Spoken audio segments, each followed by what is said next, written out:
Apa kabar saat Anda menyimak berita Semarang bersama saya Frin Meriana. Sejumlah berita menarik akan kami sajikan untuk Anda dan berikut 3 berita utama hari ini. Alami remblong sebuah truk muatan tepung menabrak sebuah warung hingga terguling di Jalan Salatiga, Karanggede, Kabupaten Semarang. Para pedagang kaki lima di Pasar Raya Salatiga resah setelah pemerintah menaikkan tarif retribusi pelayanan pasar 10 kali lipat menjadi Rp15.000 per hari.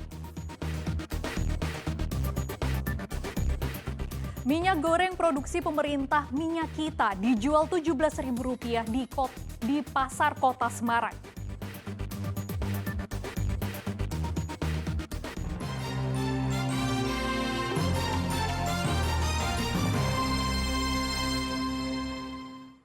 Sebuah truk muatan tepung menabrak sebuah warung dan pagar, kemudian terguling di Jalan Salatiga, Karanggede, Suruh, Kabupaten Semarang pekan lalu. Truk yang melaju di jalan menurun mengalami remblong hingga terjadi kecelakaan. Truk box asal Cikarang yang dikemudikan Muhammad Yusuf warga Cirebon, Jawa Barat terguling di Jalan Salatiga, Karanggede, Desa Bonomerto, Kecamatan Suruh, Kabupaten Semarang, Kamis pekan lalu. Kabin pengemudi dan box truk rusak berat sehingga muatan tepung sebanyak 7 ton sebagian tumpah ke jalan. Menurut pemilik warung yang hancur ditabrak oleh truk, ia melihat truk box melaju kencang tak terkendali saat berada di turunan panjang sebelum warung. Truk sempat menyalip kendaraan di depannya sebelum banting setir menabrak warung, lalu menabrak pagar dan terguling. Tadi dari atas mobil itu laju nggih wong sempat nyalip truk yang depannya, kelihatannya itu blong remnya. Terus nabrak outlet saya itu terus langsung mental ke kiri sedikit itu. Tapi sopirnya alhamdulillah selamat, tidak apa-apa. Pengemudi truk mengaku membawa truk bermuatan tepung tersebut dari Cikarang, Jawa Barat menuju Bali. Ia yang tidak mengetahui medan yang akan dilalui kaget menghadapi turunan panjang sejauh 2 km sebelum tempat kejadian yang menyebabkan rem truk blong. Ia sempat menghindari menabrak truk di depannya dengan menyalip. Namun truk makin tak terkendali hingga menabrak warung, pagar dan terbalik. Rem udah panas dari atas itu pas nyalip itu, Pak.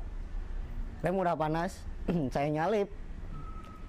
Kalau saya nggak nyalip itu kita bakalan kejedor gitu. Dari situ udah gak berfungsi itu. Makanya disalip ya? Makanya saya salip, terus saya turunin lagi giginya itu kan. Pas saya olengin gitu kan, kirain bisa ini ngangkat lagi ke sebelah kiri. Saya kan olengin ke sebelah kiri kanan nih. Pas kedua kalinya ke kirinya nggak masuk, ya udah kita gasruk ke sini. Beruntung sopir berhasil melompat keluar sebelum truk terguling. Kecelakaan ini tidak melibatkan kendaraan lainnya.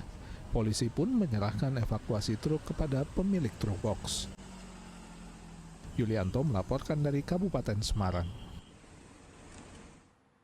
Pedagang kaki lima di Kota Salatiga resah dengan kenaikan tarif retribusi Pasar Raya 1 yang naik lebih dari 10 kali lipat.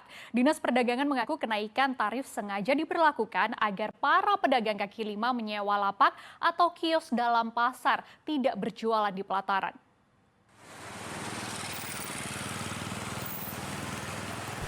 Sudah hampir sebulan para pedagang kaki lima yang berjualan di pelataran Pasar Raya 1 Salatiga resah.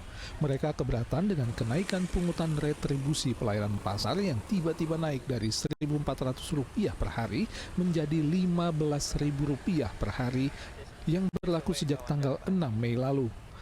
Pedagang mengeluh karena kenaikan tarif retribusi yang sangat besar, lebih dari 10 kali lipat. Selain itu, mereka tidak pernah diajak berembuk soal kenaikan tarif retribusi pasar.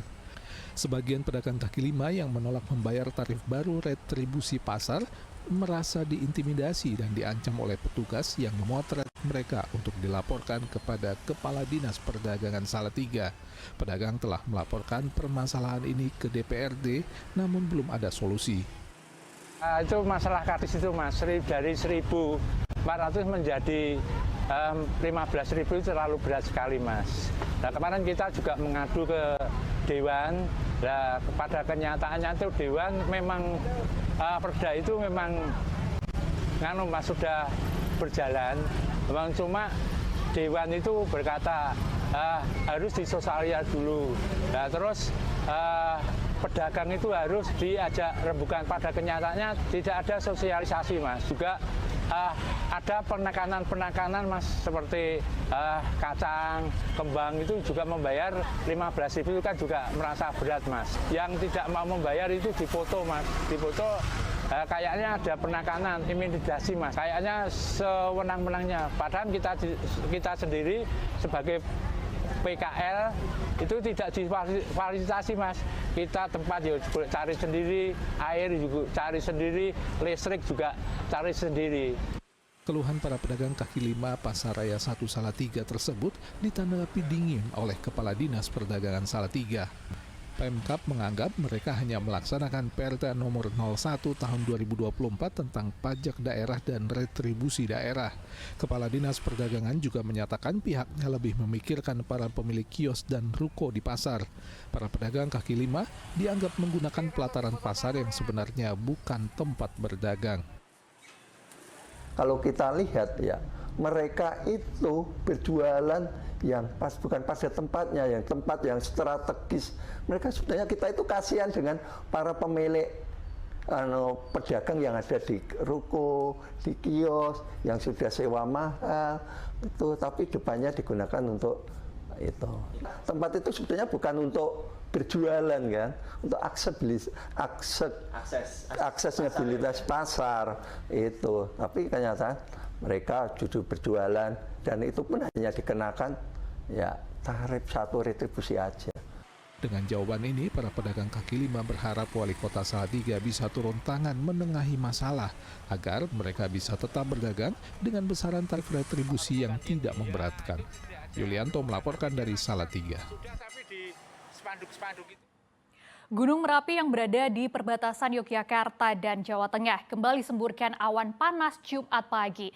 Awan panas yang diikuti material lava tersebut meluncur ke arah barat daya atau Kali Bebeng dengan jarak luncur maksimal sejauh 1.000 meter. Awan panas mengalir bersama lahar yang keluar dari puncak Gunung Merapi akibat erupsi yang terjadi Jumat pagi pekan lalu. Erupsi terjadi beberapa kali secara fluktuatif. Saat terjadi erupsi, awan panas menyebar ke lereng Merapi mengarah ke barat daya. Luncuran awan panas dengan jarak 1.000 meter mengarah ke Kali Bebeng. Dan pada sejumlah erupsi berikutnya, jarak semburan awan panas semakin pendek, berkisar 500 hingga 700 meter. Tidak ada laporan hujan abu vulkanik yang mengguyur permukiman warga yang paling dekat dengan Gunung Merapi. Dengan status siaga level 3, masyarakat diimbau untuk menjaga jarak aman sejauh 7 km dari puncak Gunung Merapi.